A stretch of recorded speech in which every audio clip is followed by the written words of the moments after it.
പറയാൻ പോകുന്നത്. കാരണം നമുക്കറിയാം നമ്മുടെ വേദന അല്ലേ.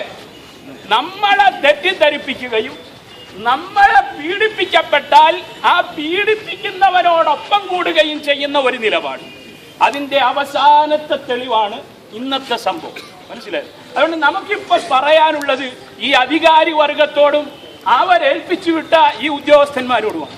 ഇപ്പൊ ഞാൻ പോലീസ് ഓഫീസർമാരെ കുറ്റം പറയാൻ ഞാൻ ആളല്ല.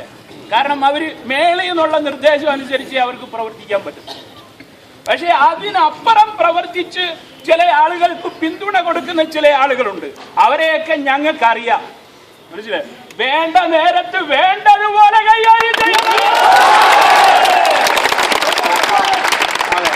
അതുകൊണ്ട് കുറച്ച് കാര്യങ്ങൾ പറയാണ്. ആദ്യം ഇൻഷാ അല്ലാഹ് നമ്മുടെ ഈ നാട്ടിലെ ഏറ്റവും പ്രമുഖ ജമാഅത്തായ മയ്യത്തിങ്കര ഹനഫി ജമാഅത്തിന്റെ ചീഫ് ഇമാം മൂസ നജ്മി അവர்கள் നിങ്ങളോട് 5 മിനിറ്റ് സംസാരിക്കും. അത് കഴിഞ്ഞ് കുറച്ച് കാര്യം നിങ്ങളോട് പറയാനുണ്ട്. എല്ലാരും സമാധാനമായിട്ടിരിക്കണം. എല്ലാരും അവിടെ ഇരിക്കില്ല, പോലീസുകാർ മാത്രം നിൽക്കട്ടെ.